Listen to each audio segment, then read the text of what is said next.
So again, welcome to Burnout, Stress, and Self-Care. I am Becky Facina with Alliance Health. Talk a little bit about Alliance Health first for those of you who may not know who we are or what we do.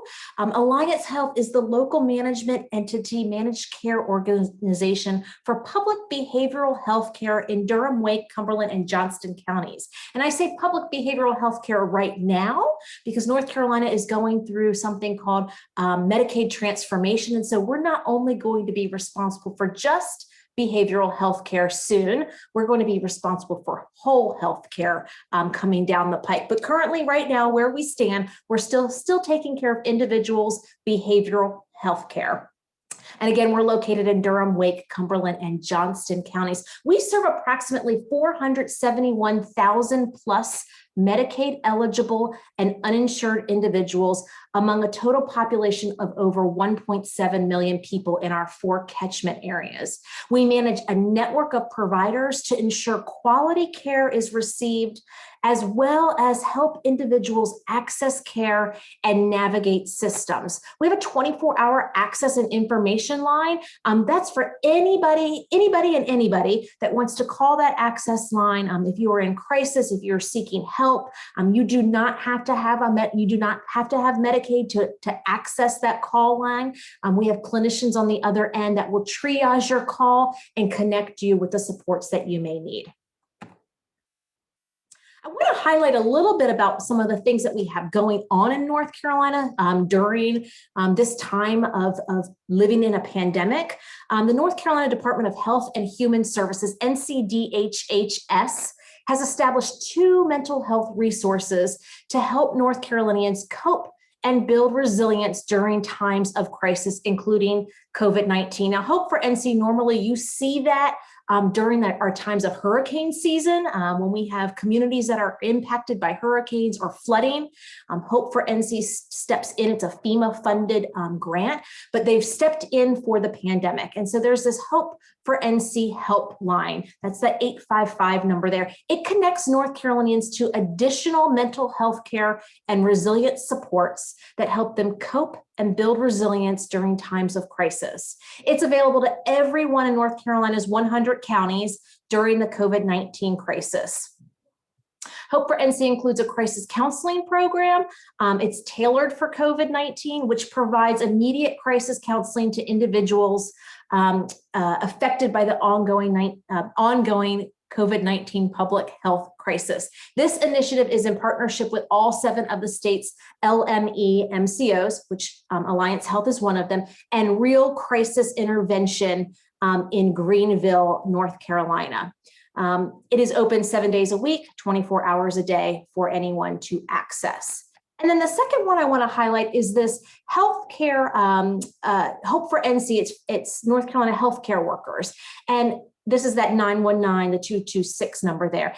It's an initiative in partnership with North Carolina's Psychological Foundation, and it provides mental health and resilience supports for first responders, healthcare professionals, emergency medical specialists, and other staff who work in healthcare settings and their families throughout the state. They've also opened this Hope for Healers for our educators, our frontline workers in our education system. And it's also available 24 hours per day, 7 days a week for people to reach out for support from a licensed mental health care practitioner. I wanted to give you those amazing resources before we begin. And then finally, I wanted to look at the scoop on managing stress. Again, this is something else that was developed by NCDHHS. And I just love what it represents and what it tells us to do. It's important to make sure you're taking care of your mental health. We know that mental health is part of our whole health and well-being. And so Hope for NC has developed this kind of spreadsheet for us, and to really talk about that there are actions that we can take and resources available to help maintain your mental health. And here are some specific steps listed in front of you. So stay connected to family and friends, having compassion for yourself and others. I think oftentimes it's easy for us to have compassion for others, yet we are so very hard on ourselves. and finding that compassion for ourselves is very important. Observing our use of substances, whether it be alcohol, drugs, caffeine, food, any of those things, just making sure that we're doing all of those things in moderation, and staying away from those prohibited substances. And know that it's okay to ask for help. My supervisor, he has said something to the effect that always lands with me, is that it's okay to not be okay. We're all allowed to have those days, that it's just okay to not be okay. Struggling is normal, and asking for help can be empowering. And then finally, physical activity to improve your mood. Getting outside, especially on a beautiful day like today, getting those rays from the sun, it can really boost our mood and lower anxiety. So let's get into kind of the meat and potatoes of what we're here to talk about today. And I want you to take a look at this slide. And this is burnout, right? So many people have been experiencing burnout. In the past year, entire workforces have seen rapid and radical transformations. Some individuals migrated from office settings to makeshift home offices. That's me. I'm working from my kitchen table today. This has drastically blurred the lines between working from home and living at work. Where does that line really end? I have 3 children that are in elementary school, and so they get home from school at about 4 o'clock. And now I'm momming to them, I'm taking care of them, but I'm also finishing up my day's work as well. And so those lines have really been blurred. I work at night sometimes after they've gone to bed to make up some of those hours or minutes that I may have missed during the day. And so it has been challenging, to say the least. And I know I'm one of many out there. Other folks have extended hours working. Have extended their working hours. They were asked to take pay cuts, possibly, maybe risk getting furloughed. Some of them have lost their jobs and had to start that job search over again, doing it remotely because face-to-face interviews aren't happening, or continue putting themselves on the line as essential workers. And so it's really little wonder that one survey found that 2/3 of Americans are feeling burnout. And if you're comfortable, if you're feeling burnout, feel free to use your emoji, raise your hand, say yes. I know I have moments that I have felt that way during this pandemic. And that's okay. There are things that we can do about it. I want to break for 1 second, and I want to show you this film clip. Can you see my screen? And hopefully you can hear it. First day? Yes. I'll take care of her. Thank you. Kindergarten is like the ocean. You don't want to turn your back on it. No, they're okay. Don't worry. Everything is under control. No. Monsters.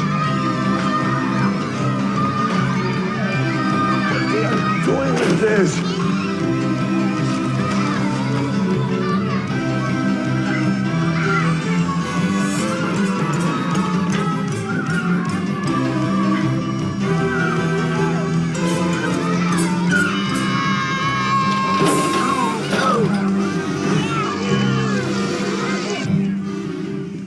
Aren't you gonna break it up? No, 2 more days of this, and you'll quit.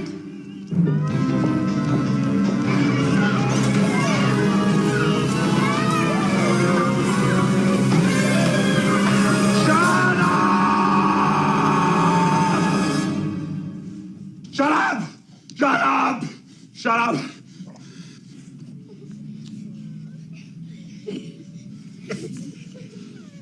No. Don't start this. Oh, no.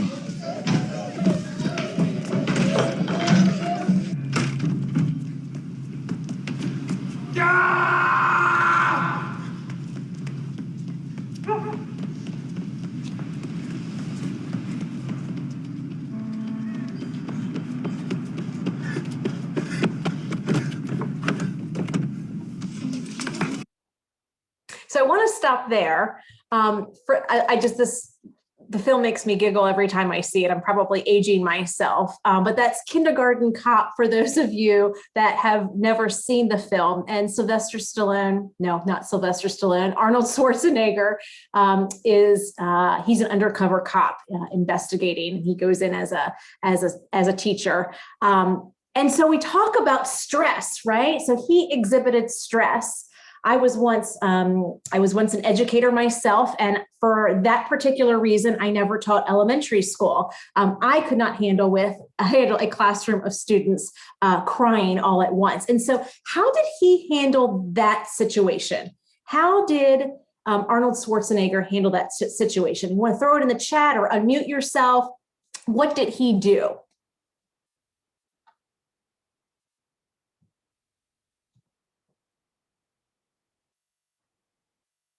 He freaked out, right? He freaked out, and he used the stress response of running away. Exactly. Now, if I had let that clip play a little bit longer, and maybe some of you know how that clip ends, if I'd let that clip play a little bit longer, he went to his vehicle and he got a ferret out of his vehicle. I can't remember exactly why he was housing a ferret in his car, but he brought that ferret back into the classroom and immediately kind of brought that stress tension back down to some sort of baseline by bringing this animal, this pet, into the classroom. And so we're going to talk about our reactions to stress, because typically our reactions to stress are innate, meaning, they are what they are. We have either learned it by watching our parents react that way to stress, or our coworkers or our colleagues or our loved ones. It's innate.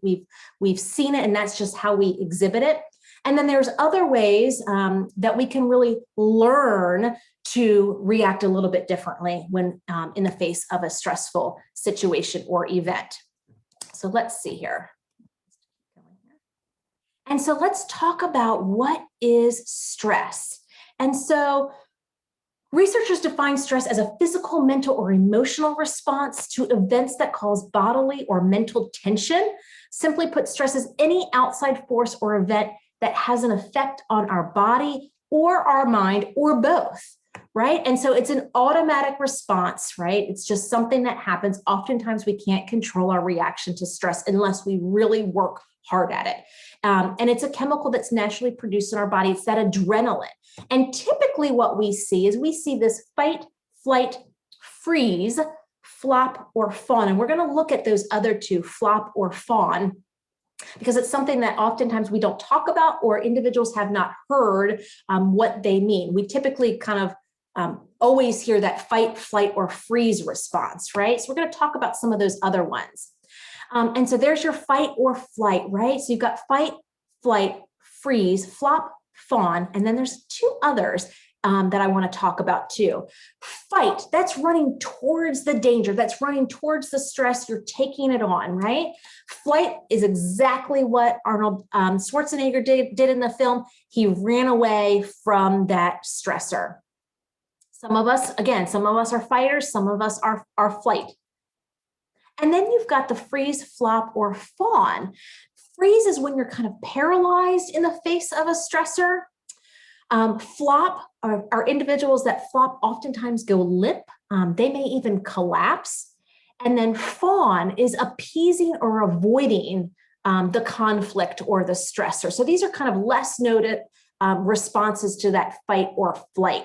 And then finally, there's one last one that researchers have started to talk about a little bit more and have kind of shown a spotlight on, and that's friend. That's shouting or screaming or calling for help in the face of a stressor. And you all out there may know which one you kind of revert to the best.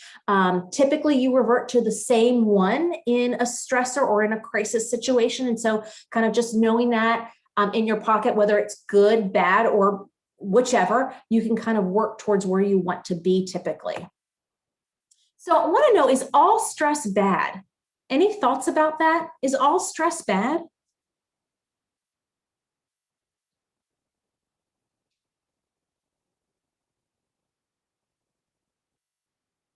Absolutely. All stress is not bad. In fact, we know that we function best under some amount of stress. So there's some myths about stress that all of it is bad. There's a myth that says that stress will not hurt you. We're going to learn that it can.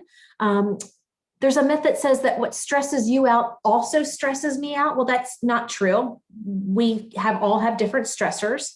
No symptoms, no stress. That's untrue, because we can have underlying symptoms that may not show or rear their ugly heads. And then only major symptoms of stress are harmful. And again, that is just not true. Well, I want you to take a note here of this bell-shaped curve. There's actually a bell-shaped curve in relation to performance and stress. And I really find this information interesting. And so what we know is that low performance on that very end of the spectrum, that small area there, that low performance occurs with low stress. And so I want you to think about that student who's not worried or anxious. They're getting ready to take an exam and they're just, I got it. I'm kind of a little overconfident. They're not worried about it at all. Or the colleague who has zero stress over this huge presentation. Typically, again, there's always outliers, but typically they're going to perform in that low area. Their performance is going to be low. What we know is that with moderate stress, kind of that area of high functioning in the middle, moderate stress gives us excellent performance. Typically, when we've got little to moderate stress, it's okay to be a little nervous. It's okay to have your palms sweat a little bit. I will tell you, I have done this presentation, 10 times over, and every presentation, it's a little bit different. I still get a little bit of the butterflies. My hands get a little bit balmy and clammy, and that's okay. We perform best under a little bit of stress. Research shows we function best with moderate levels of stress. And then on the very other hand of that spectrum, to the right, that's our low performance with high stress. And so if you're super anxious, or I was super nervous about this, I wasn't able to focus, I didn't sharpen my slides for you all today. Maybe I was so nervous that I ended up canceling it or bombing the exam, even though I had prepared for it. That's when our anxiety, our stress gets in the way of our performance. So wanted to share those with you, right? Too little stress may result in boredom. Too much stress may cause an unproductive anxiety level. So trying to keep ourselves in check and in our zone of resilience. We'll talk about that. So there's 4 types of stress typically. You can kind of do your Google research, and some people say 3, some people say 4, some people you can even find 5 or 6, but for the purposes of this training, we're going to focus on 4 of them. And that's general stress, cumulative stress, acute traumatic stress, and then post-traumatic stress. And so that general stress is just the stress that everyone has. It's that kind of stress we just carry on from day to day, right? It resolves itself within a day or two. Typically, there's no intervention that's necessary. We just get over it and it moves on. So I use the example of it's the exam on Monday that you have, or the interview on Wednesday. We may stress about it. The event happens, and then the stress resolves itself. It's like, whew, okay, over and done, we can move on. And so that's that general stress. Well, when we talk about cumulative stress, it's exactly what it sounds like. It's that stress that builds up in your body. It becomes more difficult to alleviate your symptoms. You may have more serious physical symptoms, more serious mental anguish.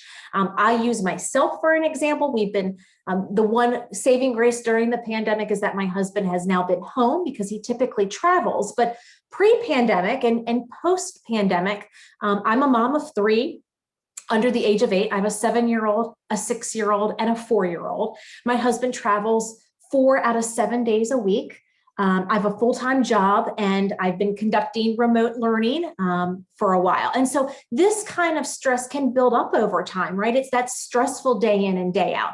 Now, if I were to add to my baseline level of stress, which I'm accustomed to day in and day out, if I added financial problems on top of that, or I added relationship problems on top of that, then we're really talking about the about cumulative stress. And you can see how this can build up over time and really cause some concerning side effects of stress. So that's cumulative stress.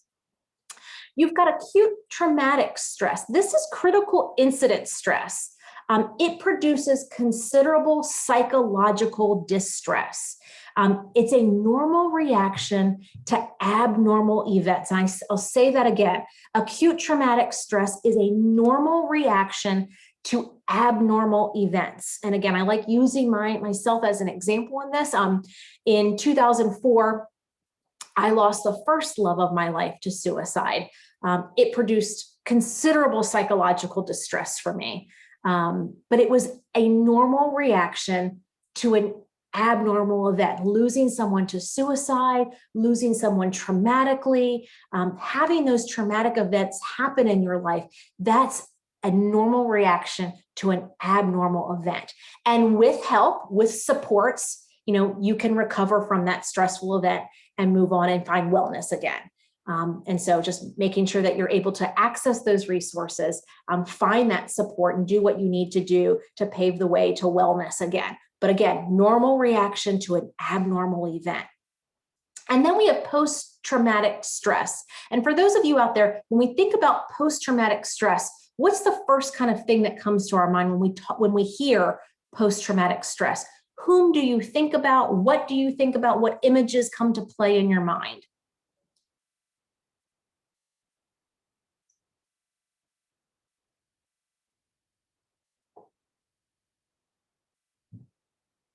Absolutely. Thank you, Ms. Moore. Absolutely.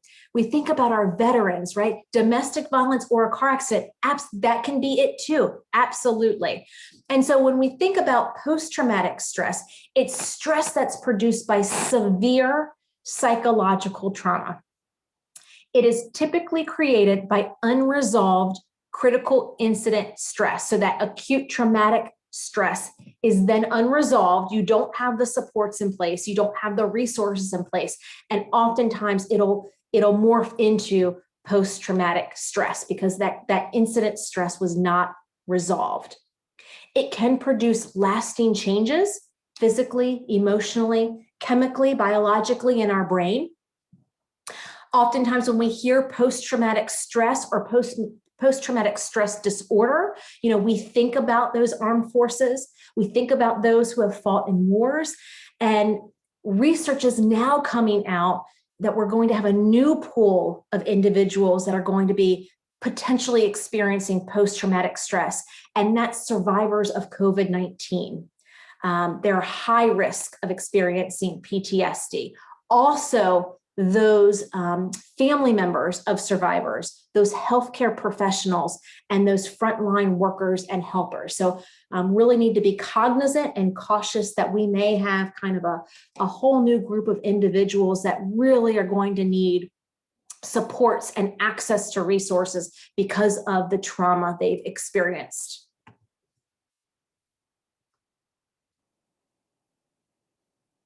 And so it's important for us to be able to identify our stressors. What we just learned about in previous slides is that what stresses me may not stress you out, or we may have really some commonalities in what creates stress for us. So if you're comfortable, type in one or two of those in the chat box. What causes you stress? What is one or two of your stressors? And before we show the next slide, I want to be able to address some of those. And just see kind of put a pulse on what stresses you out there.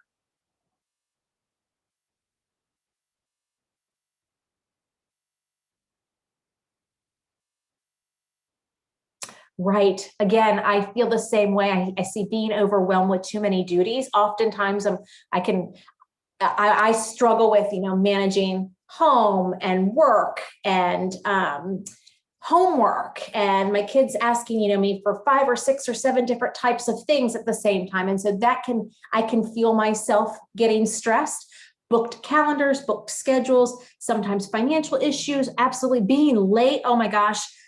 Even if I'm 5 minutes late, that can stress me out. Or if I'm in the car, I can feel like I'm white knuckling the steering wheel because I don't I don't want to be late. That does stress me out as well. So knowing what stresses you and what are your triggers and what your stressors are really important.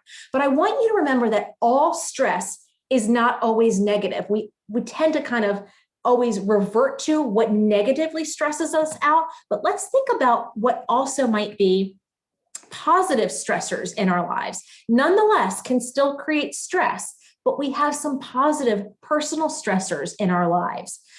Starting a new job voluntarily, moving into a new home, one that you want to be in, one that you may have been, saving up for, your dream home.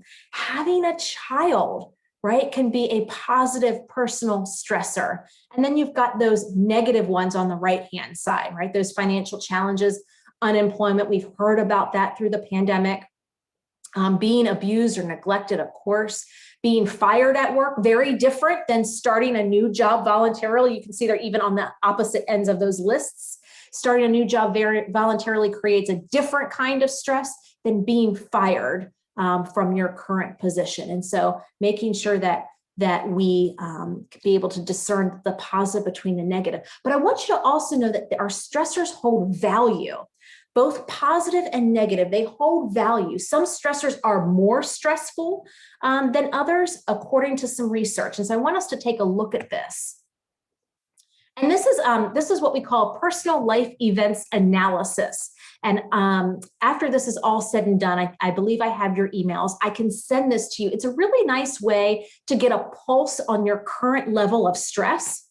Now, the one that I'll send you has about 40 or so events listed on the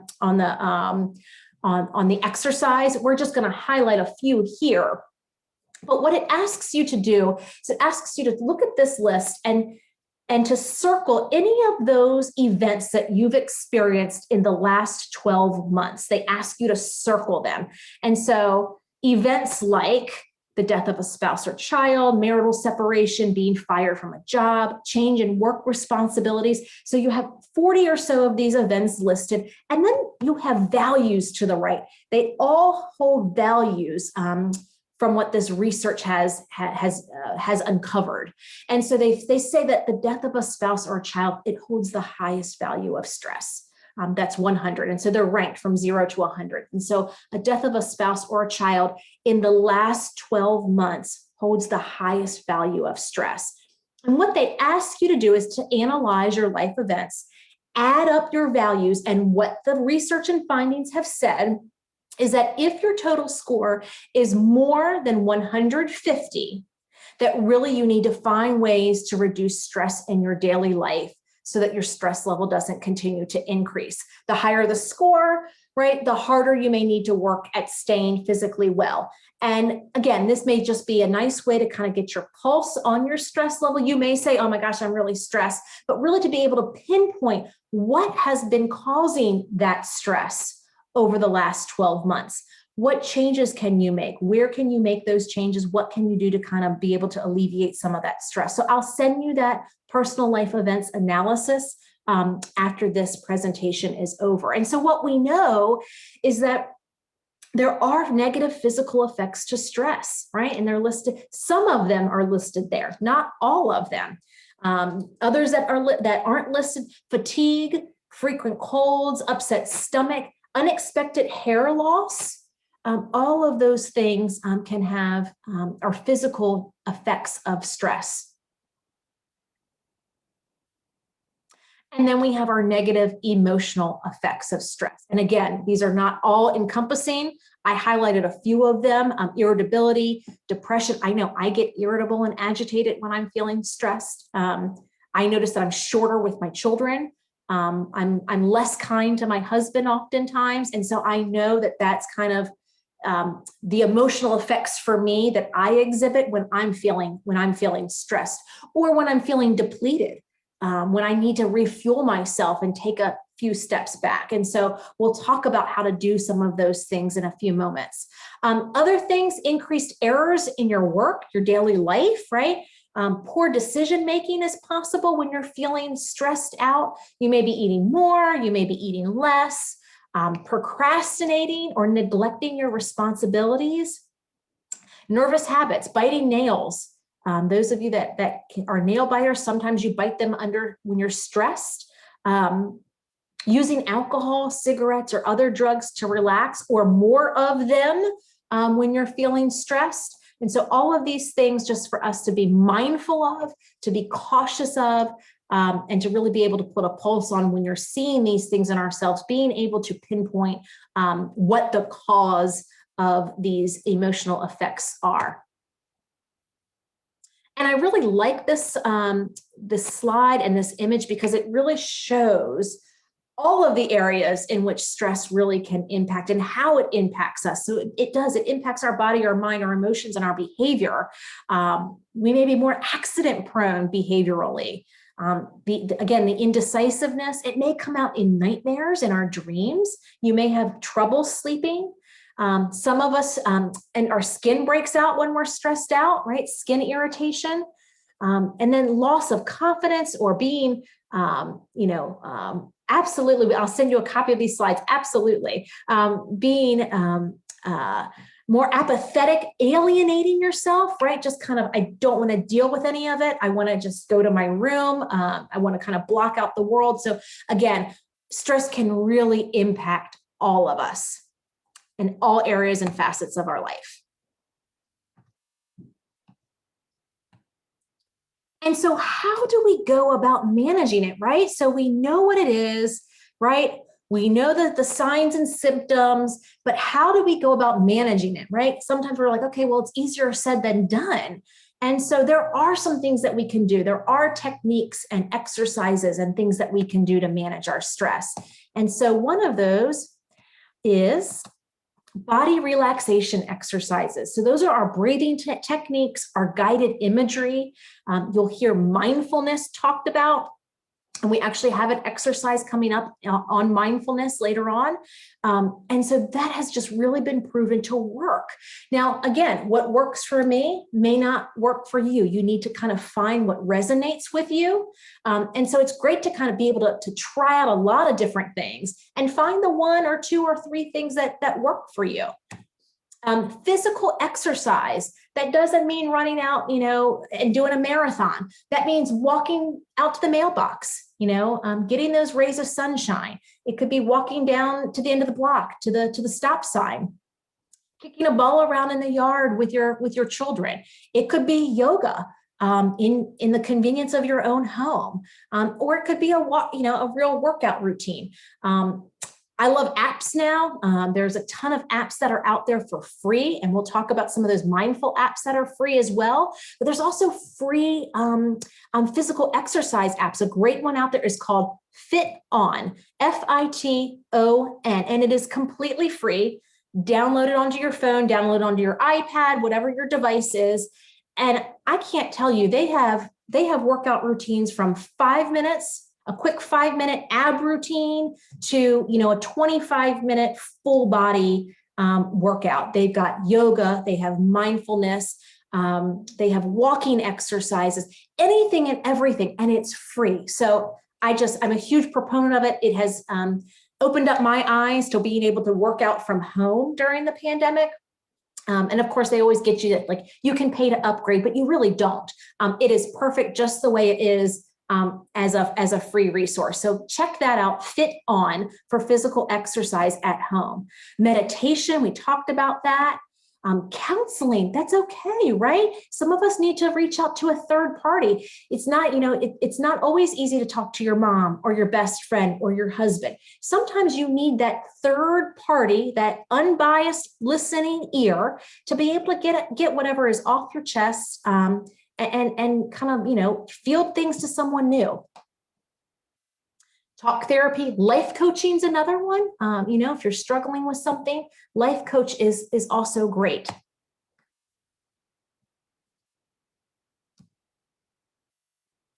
And so I wish I could be this cat. I try, my life goal is to be him. And so to practice some of those deep breathing exercises, I will tell you again, YouTube is a wealth of resources out there for you all.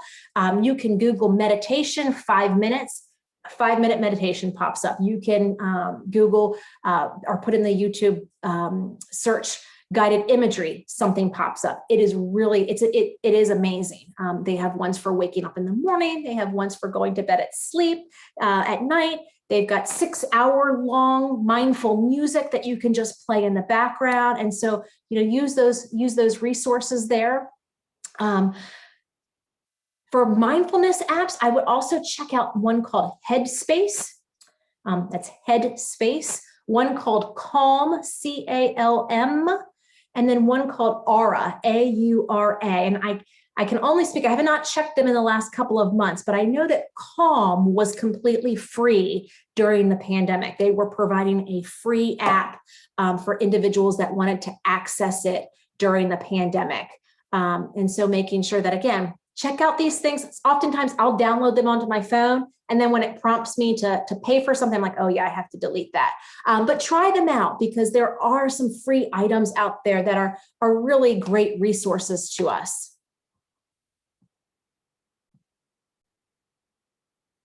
And so one of the things that we ask or try to practice is gratitude, living with an attitude of gratitude, to be grateful for what you have. And this is just another mindfulness practice or a gratitude practice. And so we can, I want to go through these things for a few minutes with you, because I think it's really important for us to really take a moment to think about it.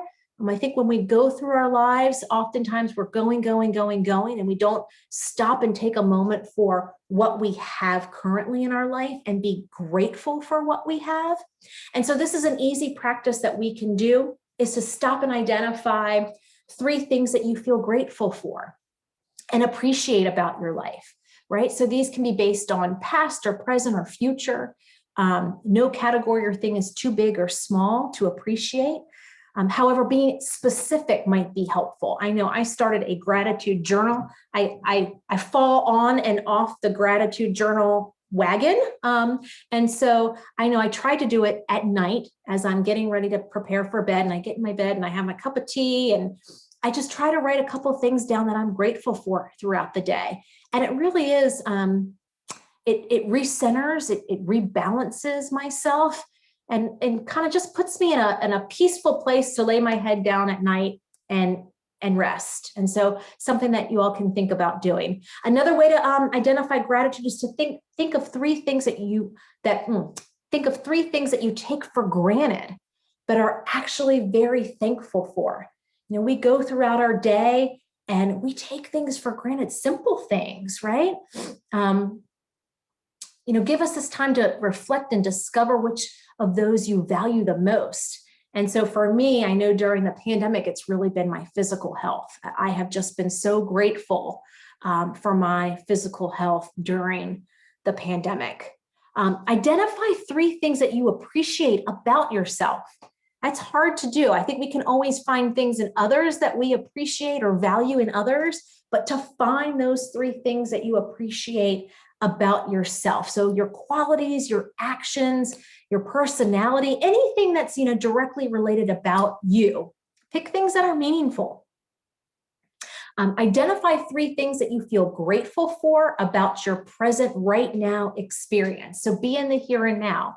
And so quite honestly, right now, I'm grateful for the 10 of you that are out there that checked in on a Friday as we're thinking about the weekend, and it's going to be hot and beautiful this weekend. And so I'm grateful for your presence just right now being here with me.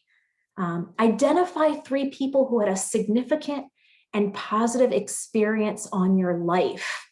I love doing this one, and oftentimes I revert back to the same person, and every time I think of her, she puts a smile on my face, and that was my 3rd grade elementary school teacher. And so I think about, she was quite possibly a huge reason and a part of who I am today. And so, when you think about those people that had those positive experiences on your life, it brings a sense of calmness. Hopefully it brings a sense of peace and often puts a smile on your face. So that's another option. Create a thank you message to those 3 individuals that had that positive experience on your life. And you don't have to feel like you need to mail it or send it. Unfortunately, my 3rd grade teacher is no longer with us, but you could write that you could write that thank you message down into your gratitude journal and just let them know how thankful you are to have had them in your life and in your presence. Identify one thing you are most appreciative of and then feel it in your heart. So the whole point of these exercises is to really feel the exercises, not just to go through the emotions of it. It's to really feel it here in your heart center. And when you find one that really stands out, one of the ones that I spoke about that really stands out to you, pause and breathe it in. Allow that warmth, that love, that appreciation and gratitude to wash over you. And doing these simple practices will increase the sense of gratitude that you feel. That feeling of appreciation not only improves your relationships, but it also helps you bring more love into your daily life. And let me tell you, I think we all need more love in our lives these days. The more that we practice gratitude, the more connected we are to the timeless, to the sacred, to the profound, and to the awe of being alive. For just a moment, forget about your responsibilities and tune in to your heart. Without pausing to appreciate that which sustains your life, everything just becomes another item on your to-do list. And I'm so, I'm guilty of that I oftentimes I'm just trying to get through the day and check off those boxes on my to-do list without taking a moment to pause and honestly to thank myself and be grateful for having that to-do list, right? And life is much, much, much, much more than our adult obligations. So for us to just be cognizant of that. So we're going to practice. I know I read this to you, and these are just kind of things that you can think about. But this next slide is really a practice in mindfulness. And it is one that I honestly pulled it right off of YouTube. So they are there for the taking. I want us to see if we can. I'm going to turn my camera off so that your focus isn't on me. And I want you to try to take these 5 minutes out of your day. We've carved it out for you, so there's no excuse not to take these 5 minutes for yourself and to practice this mindfulness exercise.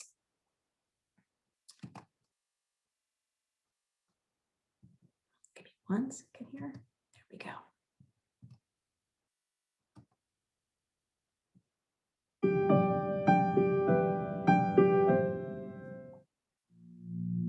Hello, and welcome to this quick guided meditation to slow down and be grateful. I'm Sarah Raymond with the Mindful Movement. I'm grateful you have joined me today. It is so easy to become swept up in the seemingly relentless demands of a busy life. In doing this, you might find that you lose focus on the present, or you might feel as though you don't have the time to stop and appreciate life's gifts.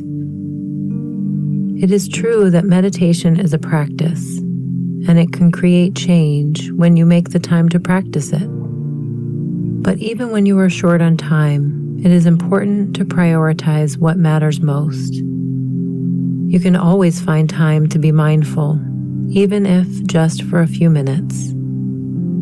You might find that closing your eyes to tune out the outside world for a moment makes it easier to bring your awareness inside. So you may choose to close your eyes now. And let's begin this practice with some gentle breathing. Notice the rhythm of your natural breath.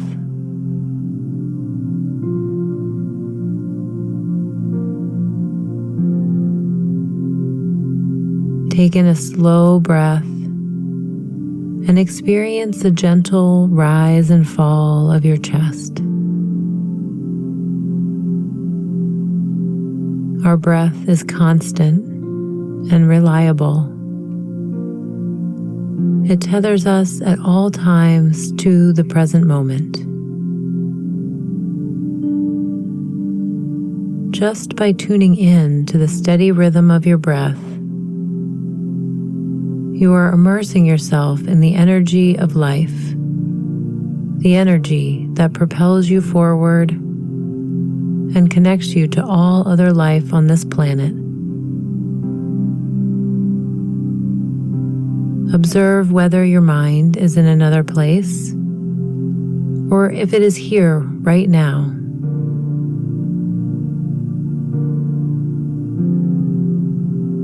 Can you allow yourself to let go of your thoughts for a moment? Can you allow your mind to be silent, except for hearing the sound of your breath?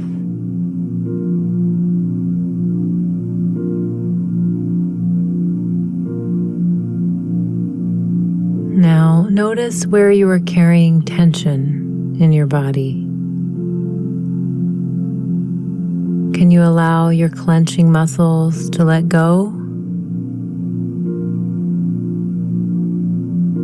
Ask yourself, how do you feel in this very moment?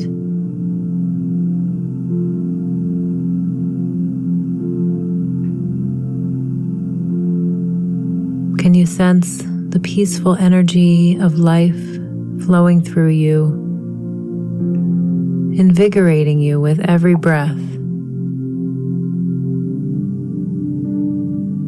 You are the embodiment of this lively energy. Your body is a miracle and a gift, the vehicle through which you have the privilege of experiencing this beautiful world. Take a moment now to find something or someone to appreciate.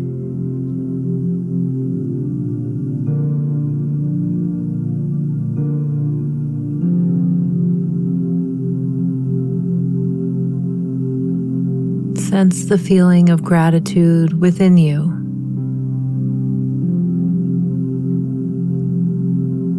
And send it outward to the world around you.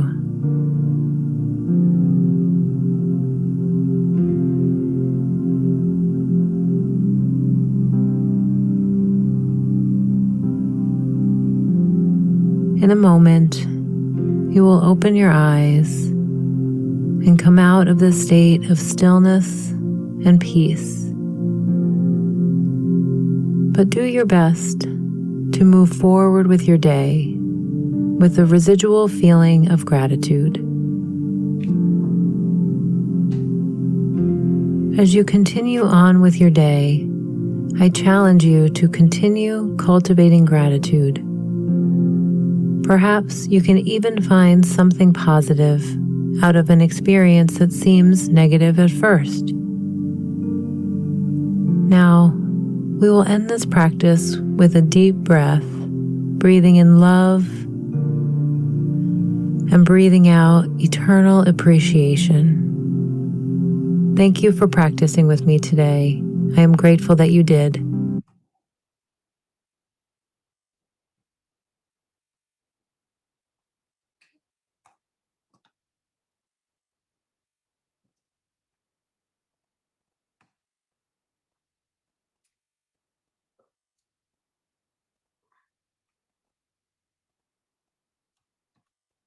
Sorry, I had to get my video back on.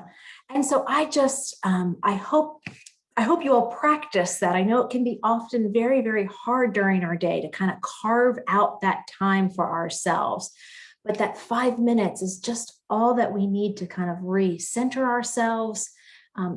I loved her comment about finding, I'm trying to get her comment correctly, but moving forward with our day and finding something to be grateful for during our day, and even maybe a not so positive situation to try and find something positive out of it. And so again, just very, I just love the message behind it.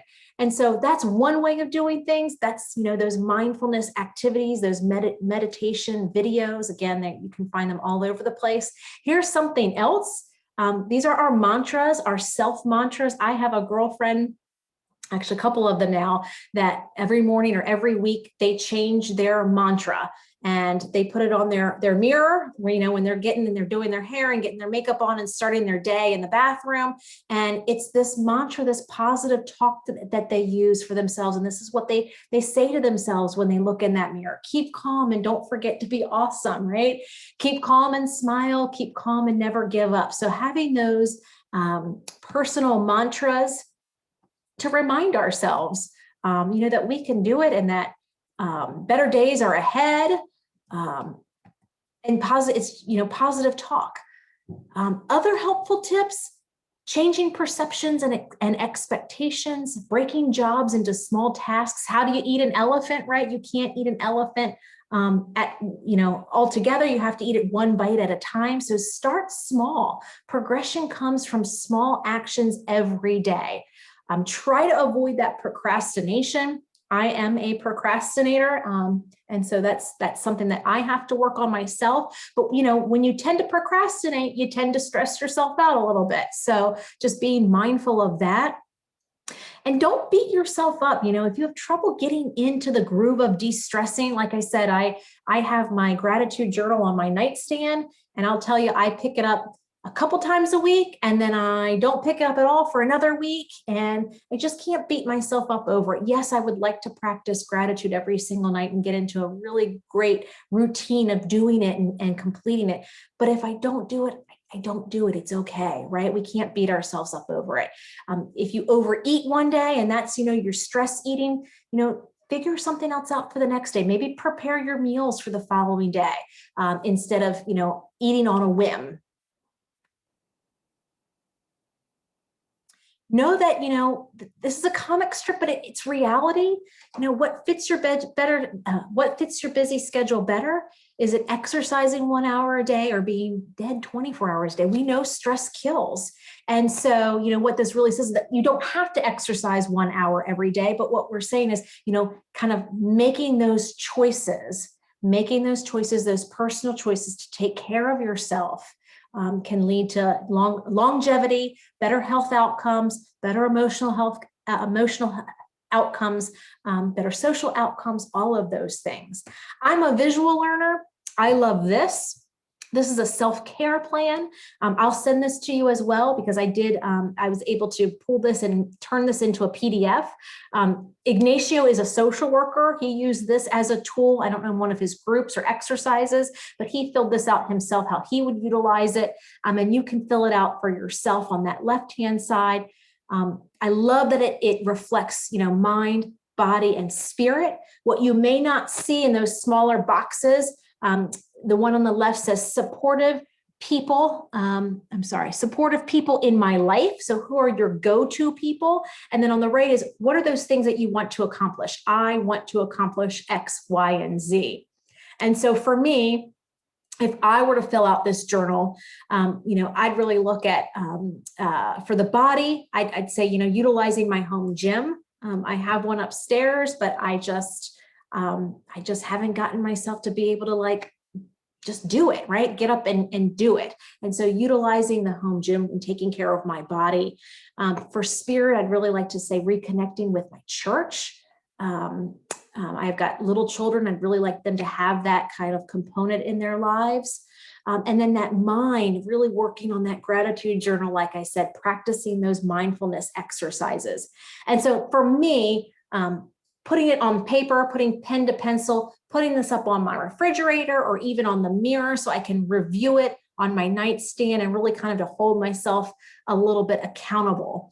For those of you that are out there, what are some things that you'd put in your plan? Anything specific that you might put in your self-care plan? How do you refuel? What are practices that you need to implement on your daily life that you may have overlooked? And that's okay. Anything specific?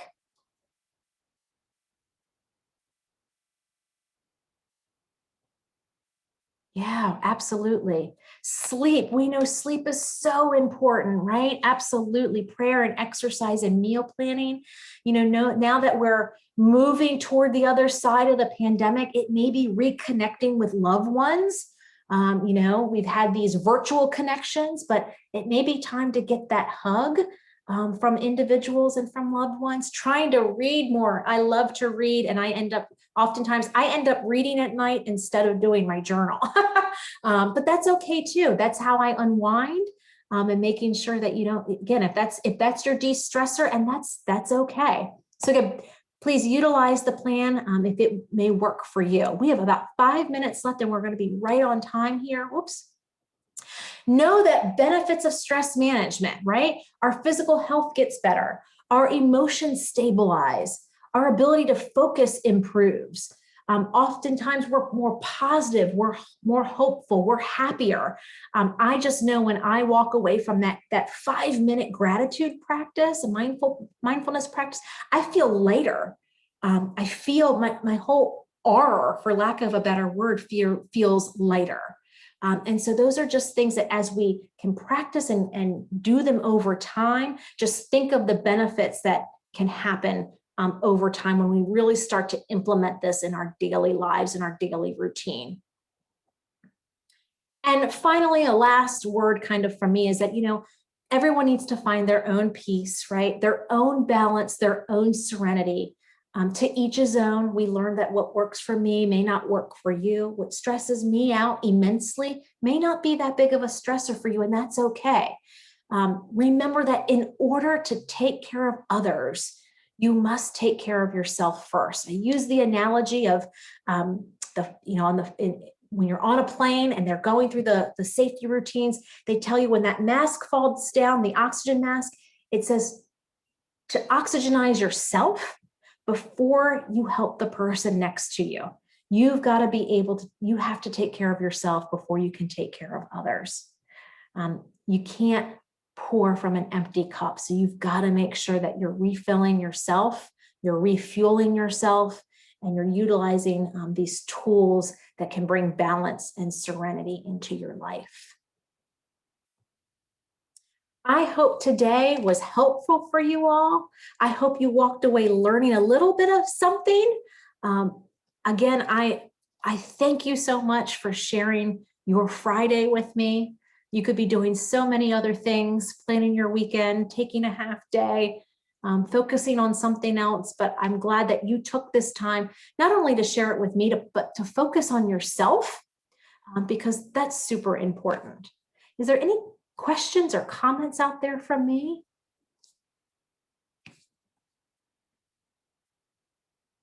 And sometimes all it is much needed reminders. Oftentimes we've got these tools already in our tool belt, but we forget to utilize them. So hopefully this was a refresher for some of you.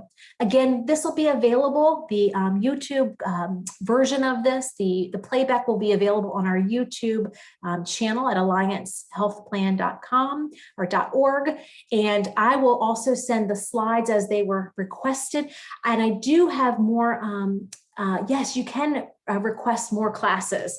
So that is absolutely fine. If there is my email address there. There is our website there.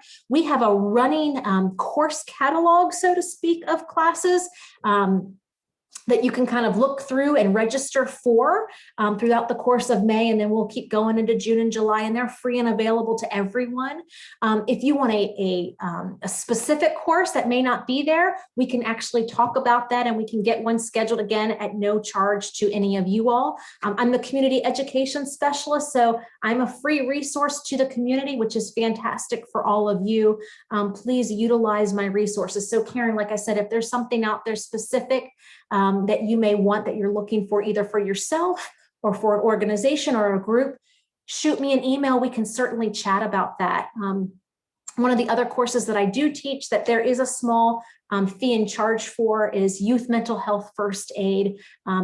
Something that I'm extremely passionate about is, knowing signs and symptoms of depression in our young people. And that course is $23.95. It's actually an 8-hour course. You do 2 hours on your own and 5.5 hours with me as the live instructor. And it is just, I think it's a fabulous resource. I've been teaching it now for 3 years and it's gone virtual. And the $23.95 actually gets you it's a fee for the Zoom platform. It's done via Zoom. And so if that's something you're interested, I can get you that information as well. And again, it's on our website. So thank you all so much. Enjoy your beautiful Friday and the weekend. And you're welcome to stay on and we can chat further. I'm actually gonna turn off the recording.